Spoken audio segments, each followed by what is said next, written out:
Welcome to Healthcare's Missing Link podcast, where we help you uncover the hidden things that are stealing your health.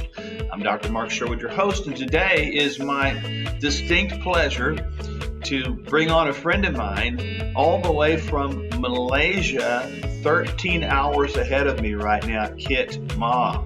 Kit is an actor. He's a fitness model. He's been multiple TV shows, multiple movies. He's represented brands that you've heard of around. I have seen him in person. We met while doing a DNA analysis class in the country of Singapore. And I have watched him on Instagram. He has over 40,000 followers, and I want you to get on and follow him. He has some great advice, and we're going to talk through those things today about what we both do to give you keys to how to stay lean and get that six-pack ab. And I can tell you this guy has a six-pack of abs. So, Kit, thanks for joining me, man. Thanks for having me, Dr. Mark. I'm so glad to be part of this. And yes, that's how we met in Singapore, and looks like right now we connected again. So yes, thank you very much for having me, and I'm looking forward to this session. What's great. So now people obviously, want to know, do we train the same and all that? That's a very good question. So why don't you take me through a little bit, your dietary principles, because I think we both agree that that's where you have to start.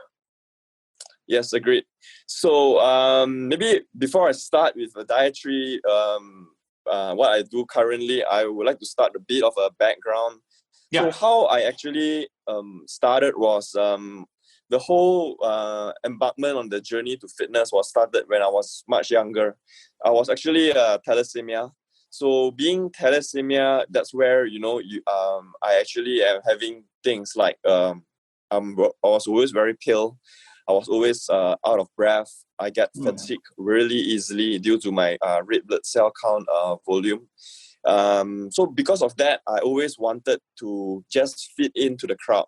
And to fit into the crowd, meaning that when I was in school, I do not want to become known as the weakest student or the weakest boy in class or in my school. And that's where it kind of triggered me to want to work on my fitness.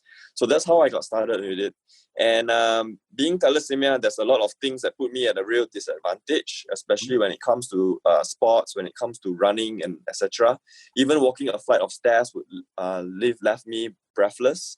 So that's where I actually took on the fitness regime. So I started out doing body weight training. I started out learning, and that time, all that I was exposed to was probably magazines, like those good old bodybuilding magazines, Men's Health. And that's where I actually learned tips and tricks and pick up along the way. But of course, as I progress, as I start to get fitter, that's when I actually really have a strong passion to learn so much about it that I actually took up courses, went through certain certifications and applied it on myself. And so that's when I saw the most changes. And now it has been so many years since then because I started this journey when I was like 14 years old, 15 years old. And I'm actually 35 this year. So I believe that it's a long fitness journey that I've been through.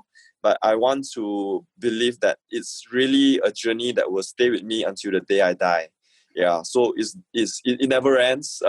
Getting the six-pack is something that I have achieved, but it still doesn't end there because as part of aging, we are going to lose some muscle mass as we age. This is known as the sarcopenia, and the best thing that we can do is to try to prevent that as much as possible, and that can only be done through the strength resistance training. And I don't really train countless hours, like really crazy every all the time. I really just have to dedicate an hour each time, and probably aim to hit about five times a week. 5 times a week. Certain times it may be 6 times a week. It depends on my schedule, and I usually dedicate it. I will make sure that it's at least done early in the morning before I go to work, so that I can get the workout in, or in the evening, but not too late as well. Yeah, so in a nutshell, that's my regime, and that's what I currently have evolved to. I love that. I didn't know you had the heritable or familial thalassemia, because for those of you that don't know, that affects the red blood cells. And of course, the red blood cells carry oxygen. I am sure that's been an incredible challenge for you all of your life. Yes, it is. So I was very much underweight as well when I was young. Yeah, and very pale looking, totally different from right now. So if I were to be able to share with you my old photo, which I will send to you, you can see yes, that please. I'm a totally different person. So I believe that's the whole transformation journey that I've went through. I was totally, I never expected myself to even be fit, to be honest, because it was like really, I was really scrawny, really skinny, really weak looking, really small size, and totally non-fit at all.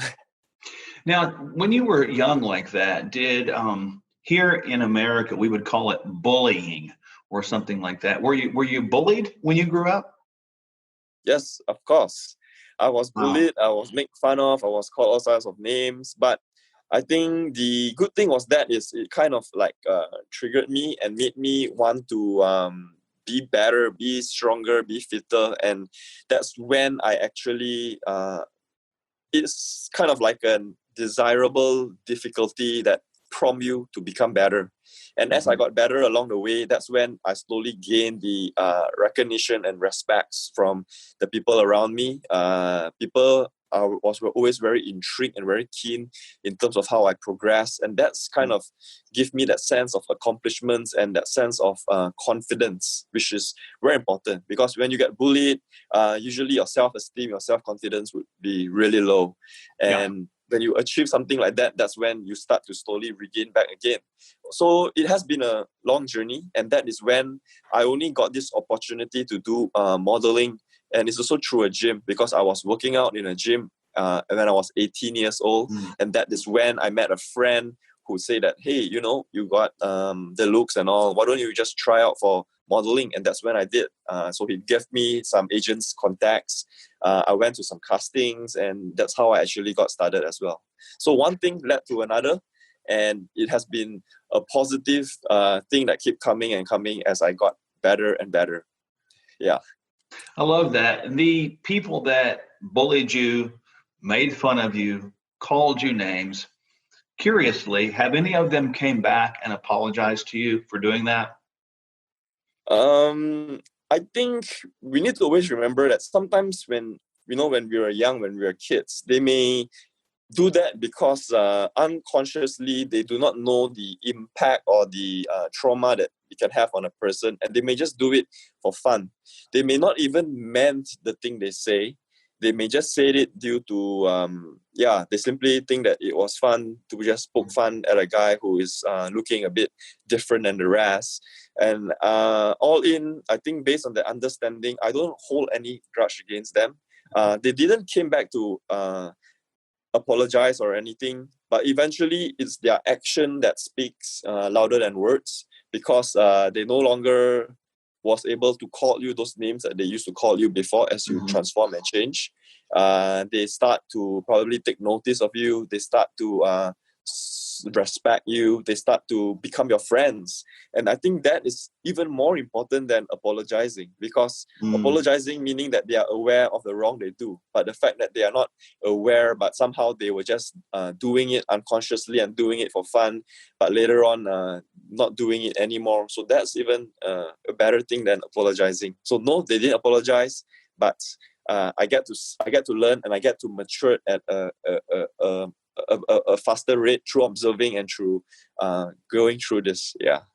And I am sure that they have been inspired by you. And that answer you gave is one that I hope everybody handles. On a side note, that if you were bullied and you were picked on and you were made fun of as a child, there is no need to seek apologies. The greatest need is to go get your own self-respect and confidence and let your actions speak. Would you agree with that? I fully and totally agree with that, Dr. Mark. So very good example. So this was when I was 14 and 15, when I just started out on my fitness journey as well. I remember, as I mentioned to you, I said I was looking at all the men's health magazines and all. So during that time when starting out, after 1, 2, 3 years, I was thinking like, wow, how nice is it to be appearing on the cover of the magazine? So I did actually disclose that to a friend of mine. And that time I was still pretty much very skinny, and then I don't even look I don't even look close to a Cover magazine model. So what he said to me was, you can dream on about appearing in the Men's Health cover. So those kind of remarks I still remember, and it was kind of hurtful.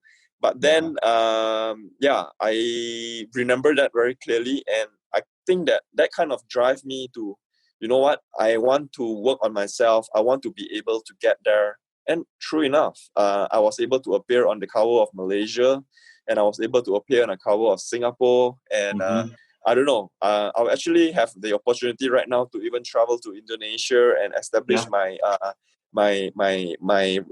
portfolio over there. Yeah, I'm supposed to go like beginning of this year, but the movement control happened.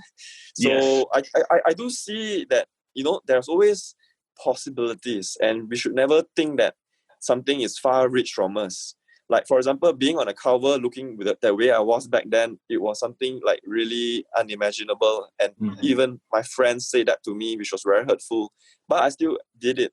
And I think that, that's how life is, never say no, never discredit someone, never think that something is not possible just because it's far from you right now. Anything could be possible if we put our heart and soul and dedication to it. That's what impressed me about you, because you had this, and people are getting this now. It's a magnetic personality. It draws people in. They want to like you. And I think that really is a compliment to what you've achieved. You mentioned something earlier, Kit, that I found fascinating, and it's something I've said many times, and people don't believe it. They think that you have to work out 2, 3, 4 hours a day to get the physique that you have. Is that true? Not true at all. In fact, it's as we know, it's counterproductive. It actually make you worse, because first of all, you will have an elevated amount of stress and inflammation ongoing, and you want to actually minimize that. So I always believe that the workout should be intense. We shouldn't talk in a workout. I don't even like to take selfies or videos too much when I work out, because I feel that the focus should be on the workout itself. So I like to get it done within an hour-ish, maybe an hour and a half. Yeah. And that should be it. That should be something that is like a tick in a box for a day. And a good workout normally is knowing that I'm able to push myself to the limit. So I'm able to really stay focused and really go all out. I also don't quite believe too much in taking any, trying to rely too much on external thing like caffeine and all. I believe in naturally having that own dopamine boost and going through the workout and then feeling great after the workout. And that's like the best feeling in the world, as you know, because I remember in Singapore, you also worked out after the class, and I can see that you are very eager to get to the gym, despite the time difference when you came back. I mean, when you came down to Singapore and all. So that's the thing that is in our built as a habit in us, and I think that habit in us, it's where we want to keep on having it, despite whether we travel, whether it's movement control or no movement control. We need to get that in. Yeah, I agree with you, and it's interesting. Even when I was in Singapore, my wife, Dr. Michelle, and I, in preparation for classes, we thought, and we still believe, that exercise is preparation for our day. We get it done because we feel like it's incredibly important. And I concur with you. I've been doing this for, over 40 years now. It's a long time. And I will tell you that I don't talk in the gym. I'm not there to socialize. And I hope everybody caught what you said. It is not a place to go make friends. It's a place to focus. How important is it, Kit, to visualization, to seeing what your body wants to look like while you're in that gym? I think it's very important, because one thing is visualization. It's more of a mind to muscle connection. So when we are training certain body parts, like I love to train legs, because I feel that gives me the most, it sparks the most growth in me when I'm hitting legs. In terms of fat loss, or in terms of building muscles, in terms of hormonally as well. So that's where you want to visualize, and I usually go for a lot of tempo as well. And before even the workout started, I would already be able to feel the sweat dripping down my neck, because I feel that, okay, I'm going to push, I'm going to feel, I can imagine that the feeling I'm going to get ready. So that's my form of visualization and preparing myself mentally for the workout.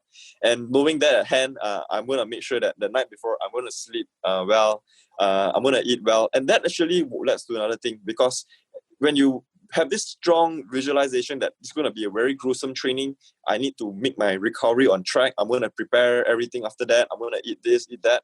And automatically I would want to eat nutritious food. I would definitely, because I know that there's a very different school of thought when it comes to nutrition. There are people who follow macros and calories, and they can eat things that they want to, and it's just all about hitting the numbers. But I believe more in putting quality things in rather than the quantity of the things in. So to me, it's all about quality. I like to have grass-fed beef, organic meats, organic vegetables and those kind of stuff. And also high quality supplementations as well. So I believe in just the quality of the things that you put in your body to nourish yourself and to become stronger after each session. That's interesting, because a lot of people, as we both know, they'll treat a calorie as a calorie as a calorie. And that's simply not true, because you could have a can of a soda or a caffeinated drink having a number of calories, and you could have some grass-fed beef having a number of calories, or a salad. They're not equal at all. And so some people think that that is the same, but what you're saying and what I agree with, it's not the same, is it? Yeah, totally it's not the same. As we know that, food is information, and it's the information that comes to produce the hormonal response, the gut reaction, the gut response to it as well, certain immune response. So all these things, it's information that is going to be worked on by your body. So definitely, we need to look into details when it comes to food, I believe, because that's why, on a very grand scheme of things, for someone who is young, I think that definitely just hitting in the macros, getting in the calories right, they can see results. But think of sustainability here, think of the long term here, because eventually as we age, we become more sensitive to what we put into our body. Yeah. And all this have to start when we are young, because it's all about the habits. Yeah. It's all about the journey, and you want to start off with the right foot, because that would create the right momentum, the right mindset, and the right thinking as well. Yeah. You mentioned something very key, and I want people to get this, because they hear me talk about it all the time. They hear my wife talk about it. It's nice to hear someone else. Food is information. You can feed yourself good information, false information, or bad information. I think that we have no choice but to feed ourselves good information. We have to make it like not negotiable. This is just going to be it for the rest of our life, regardless. How important is that kind of mindset as we go forward in this area of fitness? I think it's crucial, because the right kind of things would set us off on the right path.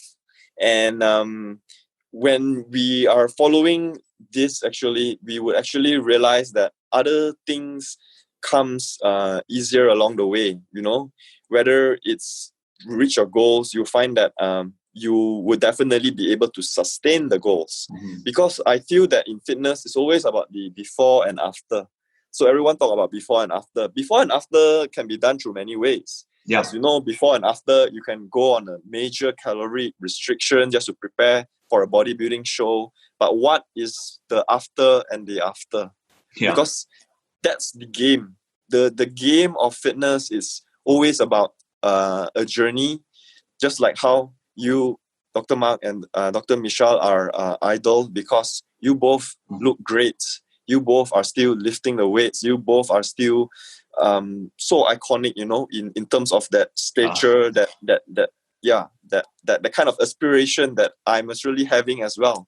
Yeah, training for over 40 years and all. And that is called really something that is sustainable. Yeah. A lot of times the bodybuilding mentality is there's always like the bulking, the cutting and all. Yeah, that's true. I believe that's true. You don't be restrictive all the time, but there still needs to be a fundamental thing that still be applicable whether you're bulking or cutting. You don't just go dirty and eat all the pizza, drink all the soft drinks and all that just because you want to hit that calories.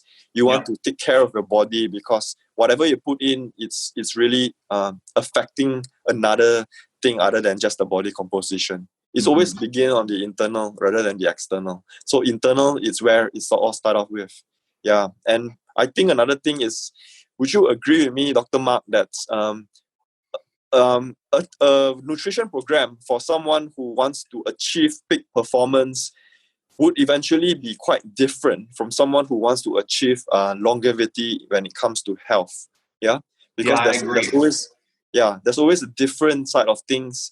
Yeah, so there isn't a one size fits all, which means that I'm an athlete. I'm going to go and compete. I want to pack on as much muscle as I can, for example. And then there's another one who I just want to have longevity to live as long as possible, as healthy as possible, and healthy age.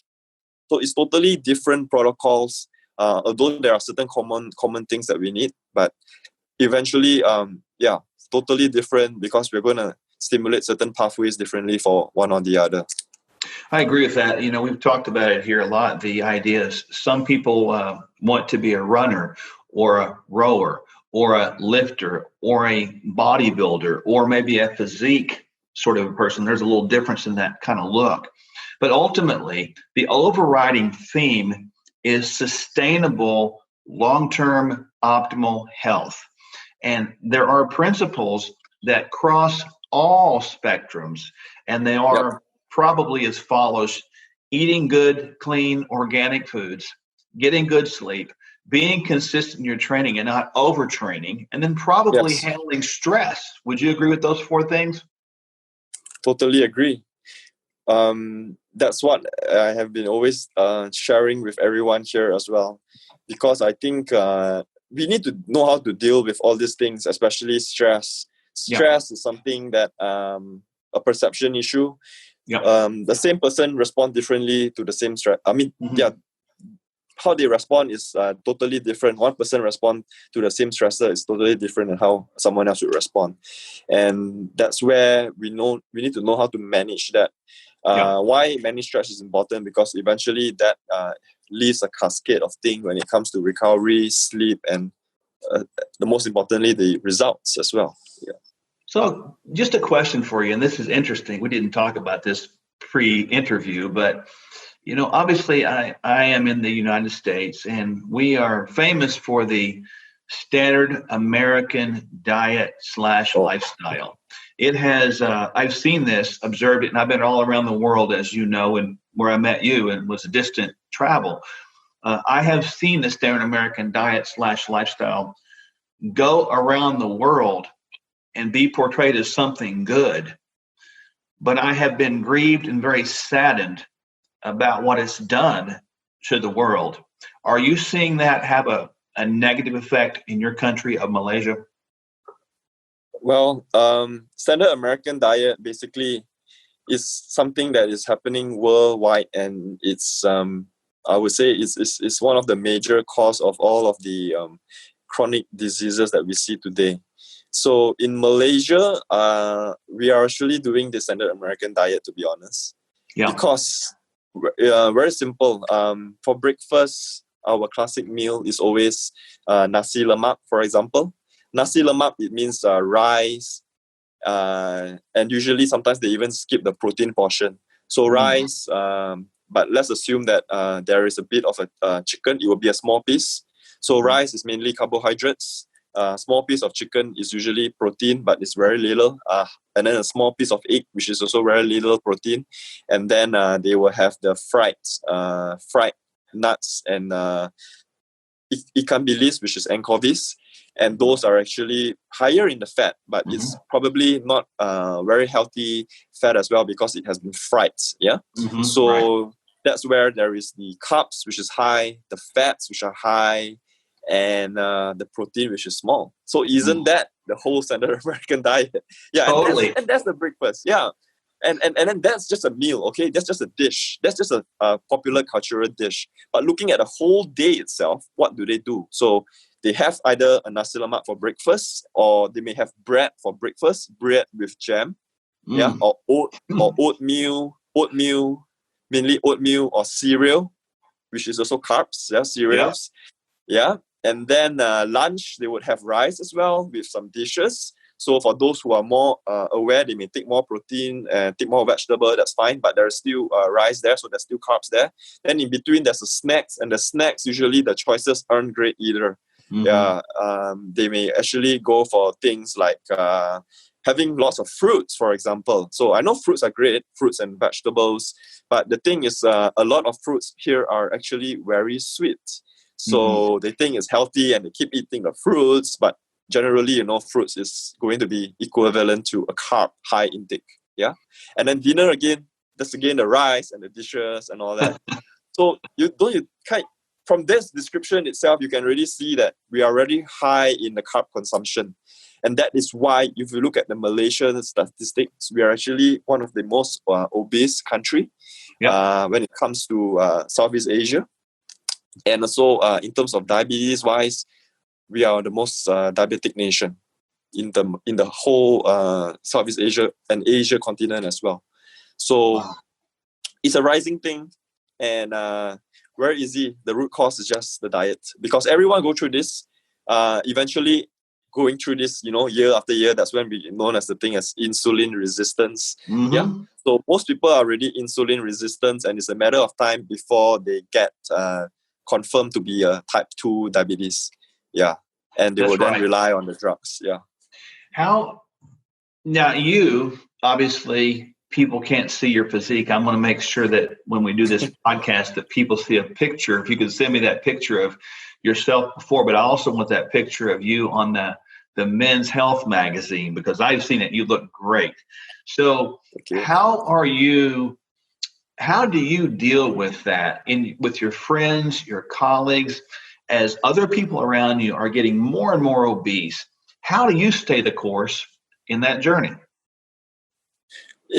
I would say it's a challenge. You will feel quite left out, because I think we need to understand one thing, that as I go through this journey, I realize that sometimes it's very hard, and we can't entirely blame them as well, because it's so ingrained into the culture.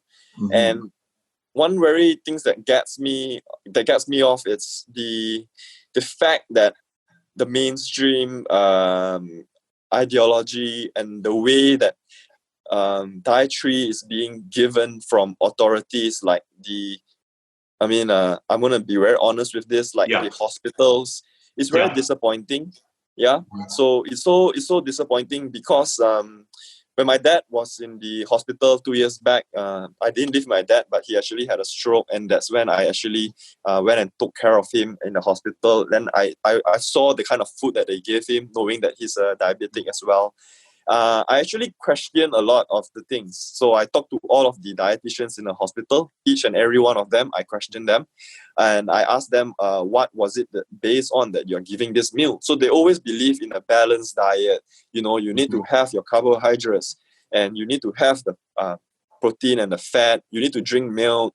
You need to have milk to prevent osteoporosis. You need to have a high dietary calcium intake. So recently as well, a client that I saw who has been diagnosed with arteriosclerotic plaque, and she's also an elderly patient who is having osteoporosis. And one of the advice that was written by the doctor was increase dietary calcium intake.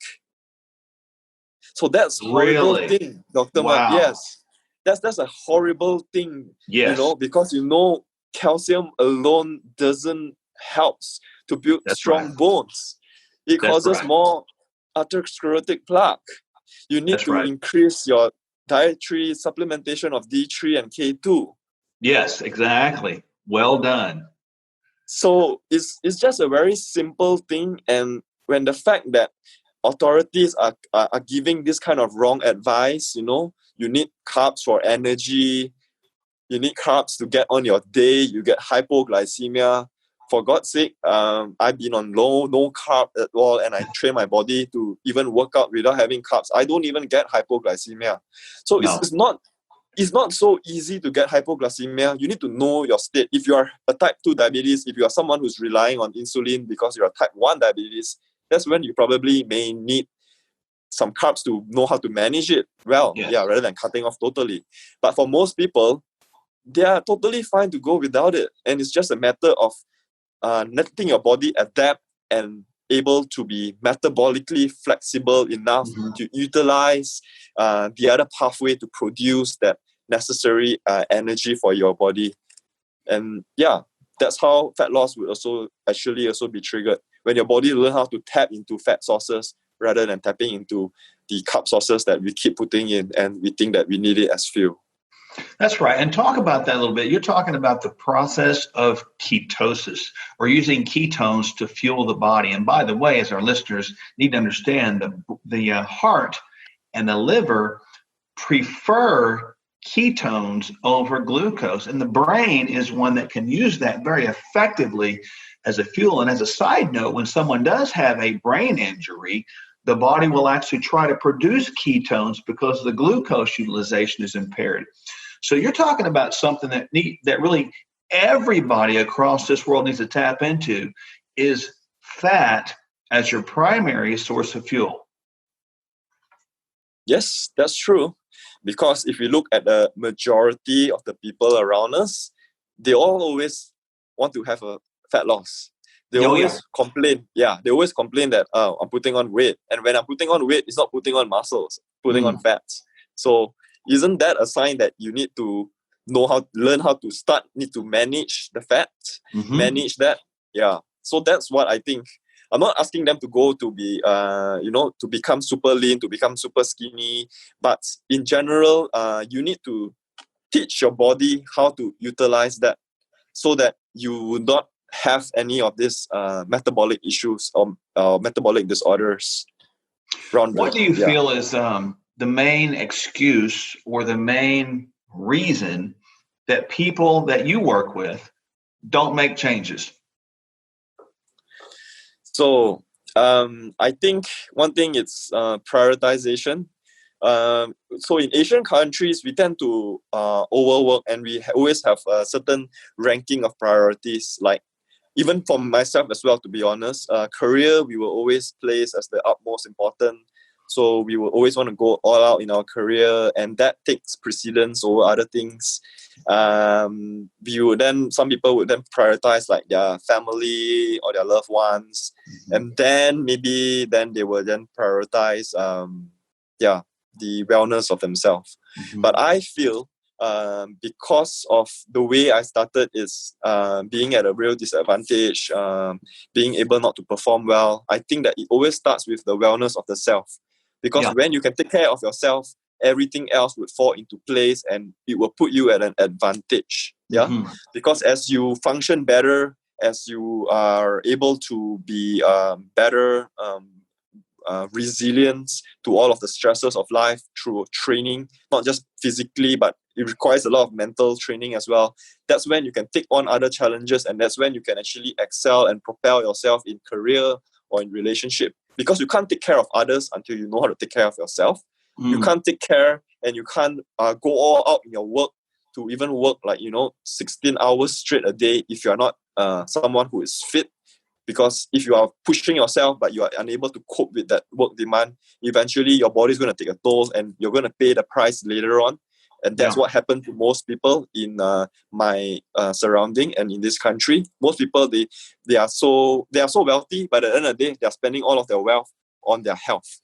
So that's I don't understand the idea. You work so hard, but at the end of the day, you're going to pay for your health. So I would rather to be focusing on health and your wellness, and that eventually set you up long time to be able to work, to be able to be happy, and to actually find that self-fulfillment, self-contentment there.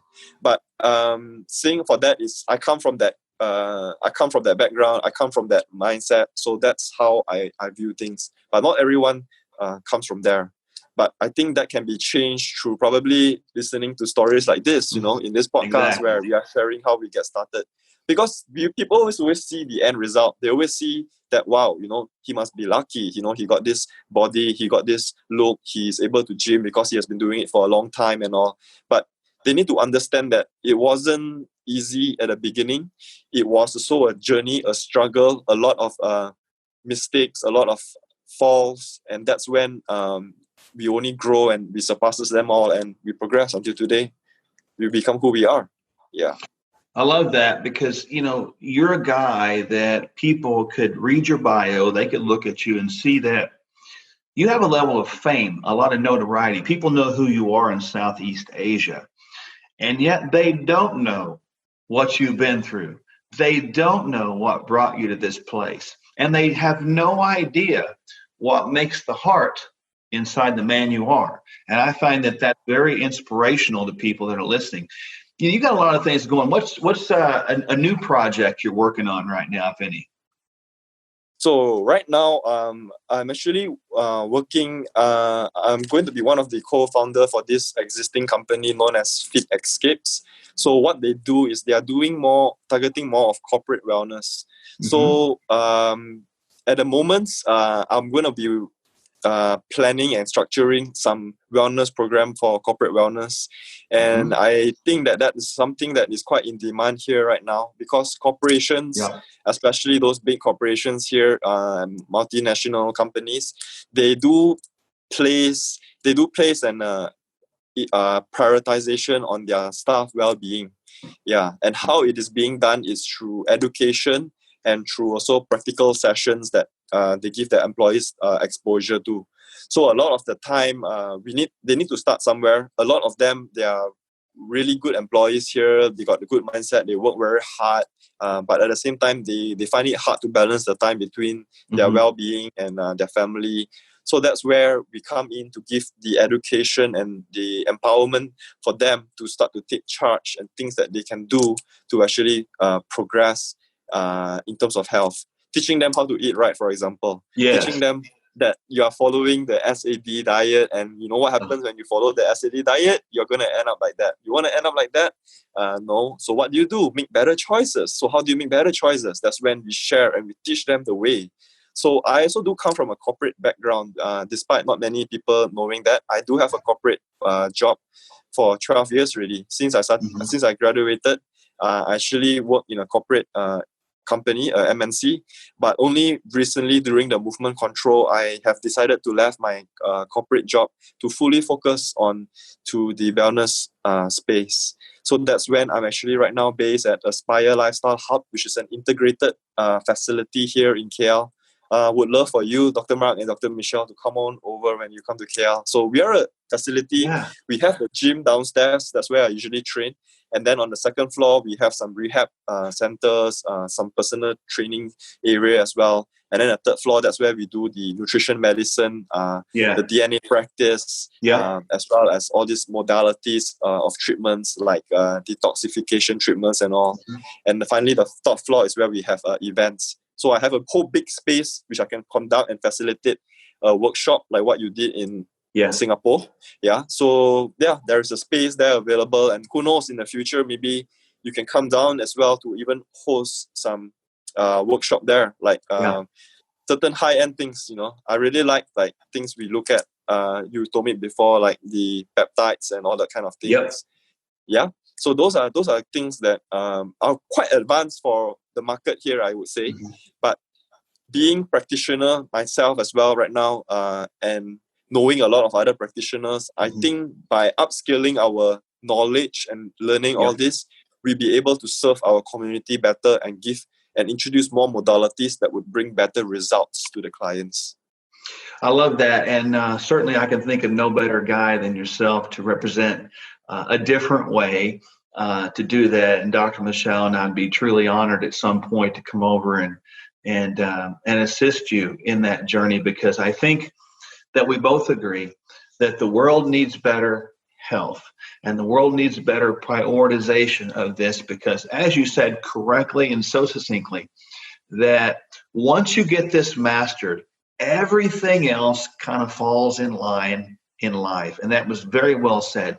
So it's like it can't be a last priority. It's got to be a first priority. And as we said here in the States, that, you know, your physical, emotional, intellectual, spiritual wellness is all one. And if you fall down in one area, it's typically that physical wellness area, and that destroys everything. And I think that certainly you represent so well. Kit, let me ask you before we get off here and before we're running out of time. For those people that are listening to you, they've you know, they're there and they're saying, yeah, I hear this. What word of encouragement would you offer them? Where do they start? I mean, what do they do? What would you say to them? Well, I would say first thing first, it's start by actually acting on whatever that they can act at the moment. So that could be probably fixing something that has the most impact for them. For example, if they are feeling constantly tired all of the time, I'm not going to say that you need to go to the gym and you need to start the 5x5 strength training program right now. I'm not going to say that. I'm going to probably tell them to do something like, okay, what's the reason for you feeling tired? Let's start by what you feed yourself, how you feel yourself, how you get your energy from. Let's look at that, and then try to see that, am I doing it correctly? And probably that's when I think they can definitely reach out to people like us as well, who we will be able, or even follow us, because we always talk about things and we always share content and valuable information. They can actually follow and try to understand. And I always reply whatever questions or response that I get on my DMs, because I feel that people deserve, it's a basic human right to know information and to know correct information, not information that has been influenced by food companies and mainstream. So people has the right to know the right information. So look at the food they're eating, try to do changes. There's no harm taking off carbs for one day. Nobody ever died from doing so. Try, see how you feel. Okay, do you feel less tired probably after the biggest meal of the day, which is your lunch? And if you do, then that's an improvement. So start from there. Then after that, let's look at your sleep. How is your sleep? Are you able to sleep well?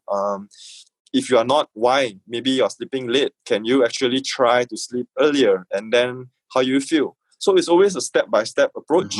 And at the end of the day, when you feel good about something, you need to keep repeat doing that. Because that's like I said, positive begets positive. So you keep repeating that. One thing lead to another. You feel that you become more energetic. You feel that, I probably am ready now to include some training. Then that's when you start training. So no one size fits all for everyone. This could be an approach that works for some people. Like, for example, in the recent movement control during the whole coronavirus outbreak, I have a client that reached out to me all the way from another state. I have never even seen that client before, but she was very determined to wanting to lose weight, and she was having a tough time losing weight. She was obese. She couldn't work out because she got this anxiety attack. She have heart palpitation. She even have GERD, heartburn issue, couldn't sleep, many issues. But I slowly guided and coached her on how to make small changes into her lifestyle and small changes into the dietary part. And eventually she was able to lose like from 85 kilos all the way right now to 78 kilos without even exercising. Without even exercising, through diet. And then later on, introduce some nutrition, some nutritional supplementations like EPA, DHA, those kind of things to bring down the inflammations. And she was able to lose weight just through food. And people still think it's not possible. It is possible. It is very possible. Then and now, when she starts to feel better, she no longer have the anxiety attacks, the GERD, the heartburn. She was able to increase in terms of looking at the calories, like burning off, doing walking. just like what you taught us in Singapore. You said, start to do walking for people who don't even exercise. Those simple things works. It works for, there's no one size fits all. So I'm so happy with the progress, and they are so happy as well, because before that, they never thought that it's possible. But we show them the possibility of that. And that's why I really love this so much, that was one of the main reasons as well why I decided to leave my full-time job and to really just focus on my business, which is running this whole center and upscaling this whole thing to a whole new level. People deserve this. It's a basic human right. Everyone should be empowered to be healthy, to lead a wellness-driven lifestyle. Man, that was beautiful. Well said. I love how you said that. And I think the word for today, everyone, is to embrace the possibilities, because we all have them. Thank you so much for joining me today on this podcast. I so appreciate it. And I can't wait to see you in person again. And we need to do this again, all right? Yeah, for sure. I mean, maybe, for all of our audience, whoever that has they can come to reach out to us, and whatever issues they have, really, they can actually send it. We can actually create a poll on what would they want to see more of, what do they want us to share, and maybe we can even organize a workshop for them or something through online. Yeah, I like that idea. And how now, people? What is your? I connect with you on Instagram, but what is your Instagram so people can connect and they can do that? We can actually put those questions out there. So it's KIT space MAH. Yeah, so it's Kitma. Just reach out to me. And I think when this is out, I would love to share this as well to all of my followers. And yes, do follow Dr. Mark and Dr. Michelle. You guys are awesome. I mean, in terms of knowledge-wise, I would definitely come to you all for advice as well, because I think you are probably, I would say, light years ahead of me. No. As I'm still learning, I'm still exposing myself on a day-to-day basis. Also recently, I'm pursuing my master's right now in nutritional medicine, and I'm also in the fellowship of anti-aging medicine. Yeah, and at the same time, concurrently, I'm looking at getting into a research to hopefully give me a PhD in about 2 years' time, hopefully. So these are the things that's ongoing right now. It's another thing that I didn't mention in the project, but that's more for self-enrichment. Yeah. But in terms of career work-wise, that's where I'm focusing. Corporate wellness, to start to teach the adults, because the adults are going to teach the kids and then the family. Yes, they are. That's very true. And what we do right now is going to affect the future of our nations and world. And I consider it a huge honor to know you. And I consider it just a huge privilege to get to have the opportunity to, collaborate and speak, because, and we're in this together, right, my friend?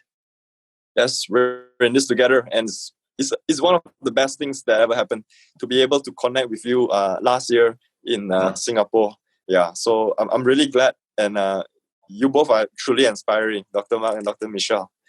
That's my dream, when I get married, like next time, I want to be just like both of you. Both fitness goal couples who look so good and who still practices what they preach. And that's the best thing, I think.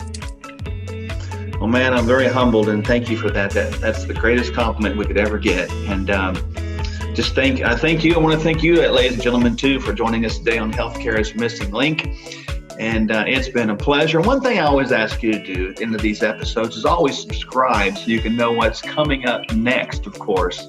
And you can connect with Kit and myself and Dr. Michelle and us in this journey. And don't let those hidden things that we talk about bog you down and take away your health.